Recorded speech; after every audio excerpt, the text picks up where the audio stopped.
Buenas tardes, el tema seleccionado para esta exposición es la nueva ley de aduanas en Venezuela. Mi nombre es Rafael Niño, tengo 25 años de edad, soy abogado egresado de la Universidad Católica del Táchira, defensor de los derechos humanos, ciudadano global y emprendedor. Como punto principal de este tema podemos tomar la reforma a la Ley Orgánica de Aduanas, que fue publicada el 29 de enero de 2020 como un decreto constituyente de reforma del decreto con rango, valor y fuerza de Ley Orgánica de Aduanas en la Gaceta Oficial 6507 extraordinaria, que vino para reformar la Ley Orgánica de Aduanas del año 2014. En las generalidades de la reforma podemos encontrar diferentes, entre ellas que no se cumple con el proceso constitucional para dictar los decretos constituyentes, ya que no existió discusión alguna en la Asamblea Nacional, y se violan distintos principios constitucionales y principios del derecho penal, como principio de la proporcionalidad y la racionalidad, el principio de presunción de inocencia y el principio a la certeza. Asimismo, en los aspectos fundamentales podemos encontrar que este decreto cumple con dos, y el primero es que amplía las facultades del presidente de la República en materia de comercio exterior, ya que el nuevo artículo 1 incluyó al inicio las palabras política comercial, dando así una amplia connotación a las materias objeto de regulación de ley, que anteriormente ya estaban reguladas por leyes de aduanas diferentes a esta. Sin embargo, es claro tener en cuenta que es la política comercial, que viene siendo aquella que es que usan los gobiernos para incentivar lo que vienen siendo las exportaciones e importaciones de productos o servicios de un país con otro. Asimismo, como segundo aspecto, tenemos que se cambió la medida de valor para el cálculo de las tasas de los servicios administrativos que presta la administración aduanera por los impuestos o gravámenes aduaneros y las multas.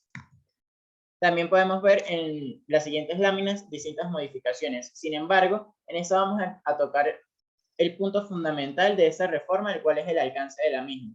En el artículo 1, como lo había dicho anteriormente, vemos que se toca la política comercial, pero como una materia regida bajo las disposiciones del mismo. Además de ello, incluye derechos y obligaciones de carácter aduanero y también regula las relaciones jurídicas que se derivan de los mismos.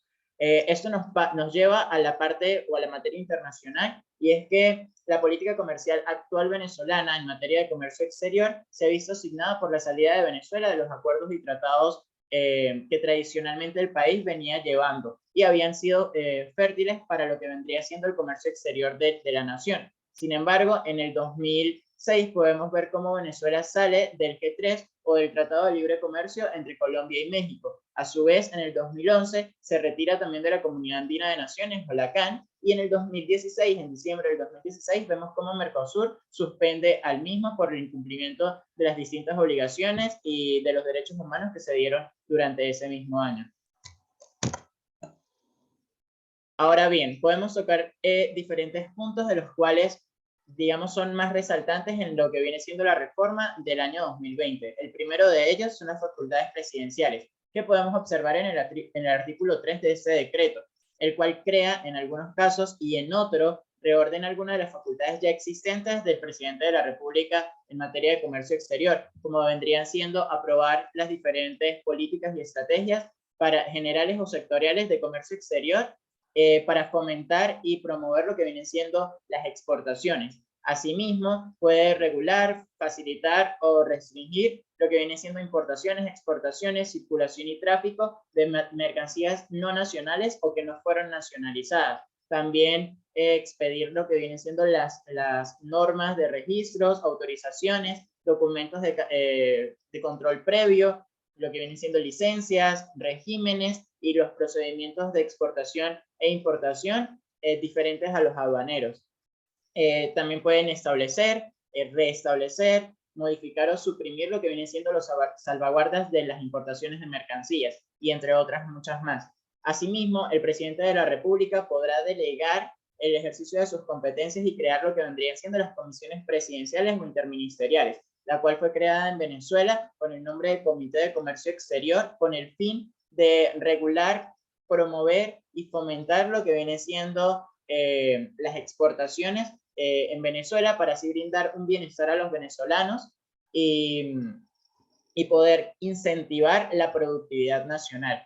Asimismo, tenemos las facultades ministeriales, que en el año 2014 habían sido eliminadas para el ministro en materia de finanzas, y nuevamente en el año 2020 se les vuelve a dar esas facultades, pero con una autorización previa del Ejecutivo Nacional para poder publicar lo que vienen siendo los aranceles de aduanas.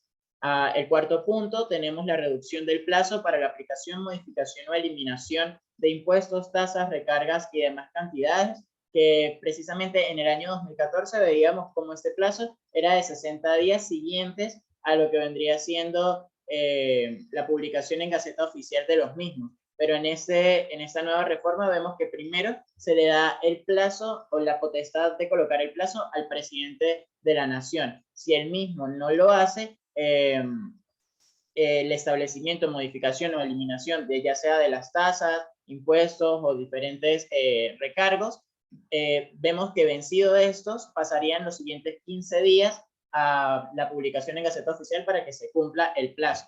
Ahora bien, en el punto número 5 tenemos la sustitución de la medida de valor para el cálculo de servicios aduaneros, impuestos o gravámenes aduaneros y multas. Y es que se reemplaza, como lo habíamos comentado anteriormente, el uso de la unidad tributaria por el equivalente del tipo de cambio oficial de la moneda de mayor valor que publique el Banco Central de Venezuela.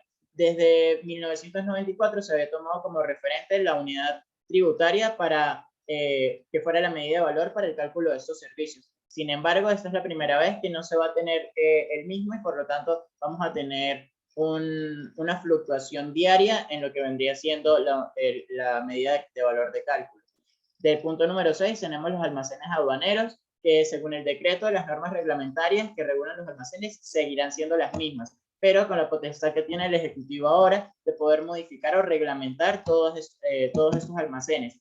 Sin embargo, él no podría exceder de los 180 días siguientes a que ese decreto entrara en vigencia, lo cual daba para fecha el 20 de agosto del 2020. Y por último punto, tenemos en cuenta la vigencia, la cual fue transcurrido 20 días continuos después de la publicación en Gaceta Oficial, que fue el 29 de enero. Por ende, la vigencia de esta ley comenzó el 19 de febrero del 2020. Gracias.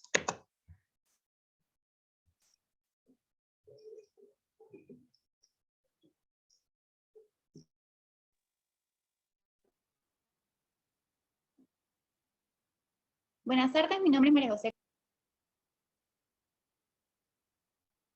Es necesario establecer, en primer momento, la evolución del derecho aduanero, el cual es una rama del derecho tributario o fiscal, encargada de regular el tráfico de mercancías, bien sea por exportaciones o importaciones.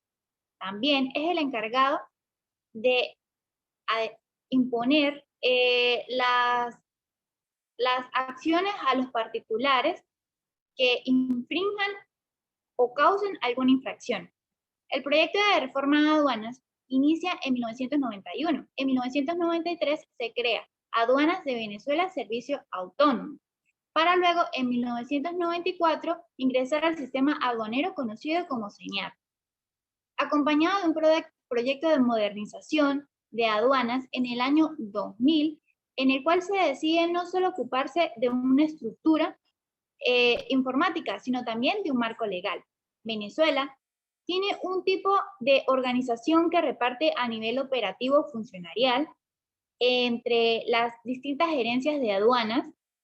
Por ello, cuenta con 2 niveles. El nivel operativo, constituido por las 17 aduanas principales de la nación, con oficinas subalternas, las cuales se encargarán de realizar el control perceptivo de las mercancías objeto de declaración, liquidación y pago de tributos para su posterior retiro. Y cuenta con un nivel normativo, el cual se encuentra conformado por la Intendencia Nacional de Aduanas, la cual cuenta con una unidad de dirección que se subdivide en algunas gerencias, como la gerencia de arancel, la gerencia de regímenes, la gerencia de valor y la gerencia de control aduanero, siendo necesario tener un marco regulatorio que englobe todas estas pequeñas particularidades. En el 2014 se promulga mediante un decreto contentivo de la Ley Orgánica de Aduanas, publicado en Gaceta Oficial bajo el número 6155. Ahora bien, hablemos sobre la estructura de dicha ley. El pasado 29 de enero del 2020, en Gaceta Oficial número 6507, extraordinaria, se reforma la ley antes mencionada. Ahora nuestra ley está constituida por 10 títulos. El primero, contentivo de disposiciones generales. En su primer artículo, Título 1. Disposiciones generales. El objeto de esta ley se encuentra estipulado en el artículo número 1, el cual plantea las políticas comerciales, las cuales son un poco más amplias ya que conllevan el servicio en su contenido. En cuanto a las funciones presidenciales, son un poco extensas y cuentan con 18 numerales. Las funciones ministeriales se ven un poco más reducidas, con 6 numerales. Y en cuanto a la administración aduanera, la encargada de llevar todos los procedimientos, cuenta con 23 numerales. Hay algo que se debe resaltar, y es que en estas disposiciones se plantean términos como intervención, intervención, los cuales crean como una concepción de aduanas como un ente regulador, pero no como un ente o un aliado al comercio. En el título de tráfico de mercancías hablamos sobre los vehículos de transporte y los de carga, los de almacenaje de mercancía, los regímenes aduaneros que vendrían siendo el tratamiento jurídico aplicable a dichas mercancías, las declaraciones, el reconocimiento, la liquidación, pago y retiro, los cuales son los procedimientos requeridos para que se lleve a cabo el cometido, el abandono y remate aduanero. Cabe destacar que cuando esto se lleva a cabo, estas mercancías pasan al Tesoro Nacional. De acuerdo al cabotaje, es el tráfico marítimo y aéreo de mercancías y equipajes que se llevan en el territorio de la nación. En cuanto a los accidentes de navegación, los auxiliares de la administración, que vendrían siendo unos 5, y los cuales la ley hace sus pequeñas especificaciones, el operador económico autorizado. En el título, el título 3 de la obligación aduanera, pues habla lo que tendría que ver al pago de tributos.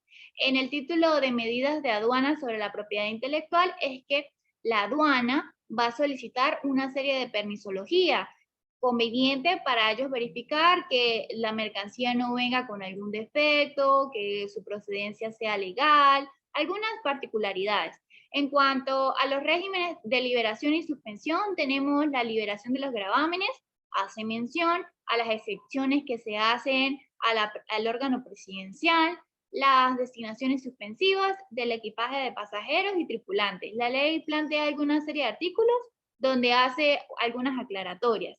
En cuanto al control aduanero y el ilícito aduanero, encontramos competencias para imponer sanciones, quienes van a ser los organismos encargados de establecer estas sanciones y cómo vamos a imponerlas, disposiciones comunes de las sanciones a los auxiliares que juegan un papel importante en la administración aduanera y de las sanciones a los regímenes aduaneros. En el título de los recursos y las consultas hace referencia a que el particular debe dirigirse al Código Orgánico Tributario, el cual plantea una serie de recursos ya sea administrativos o judiciales. Si él, a su criterio personal, considera que la administración aduanera le ha vulnerado algún tipo de derecho. Y en cuanto a las disposiciones transitorias y finales, se toman para aquel espacio que la ley no logró cubrir en algún apartado. Gracias. Para culminar la exposición, ahora voy a hablar acerca de algunas críticas que ha realizado la doctrina sobre estas reformas hechas a la Ley Orgánica Aduanera. Mi nombre es Gabriel Arturo Gómez Guerrero y soy abogado en ejercicio. La primera de estas críticas que se han realizado versa sobre cómo ve la ley este ente aduanero. La reforma no cambia la forma como se entiende la aduana. La aduana se concibe solamente como un ente regulador y esto hoy en día no es lo acertado. Con el avance del derecho internacional se ha empezado a concebir a la aduana más como un ente de apoyo al comercio, que va a ser un aliado para las personas para que puedan hacer más fácilmente sus trámites y para que se sientan incentivados a exportar e importar. Más sin embargo, esta reforma sigue tratando a la aduana únicamente como un ente regulador. La segunda crítica que se ha realizado es que entre los puntos que va a regular la ley se habla sobre la política de comercio. Tal como mencionó mi compañero Rafael, la política de comercio es una connotación increíblemente amplia.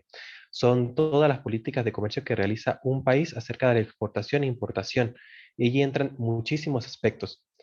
Hoy en día se ha hablado que gracias al avance de la tecnología, el comercio internacional de servicios ha alcanzado números muy grandes y podrían representar grandes ingresos para la nación. Por lo tanto, que la ley trate acerca de la política de comercio, siendo los servicios un tipo de comercio que es incompatible con los procedimientos de aduanas, no es lo correcto y no debería regularlo. La tercera crítica de la que se ha hablado es la concentración de funciones en el presidente de la República. Estas funciones anteriormente eran llevadas por el ministro de Finanzas y su equipo técnico.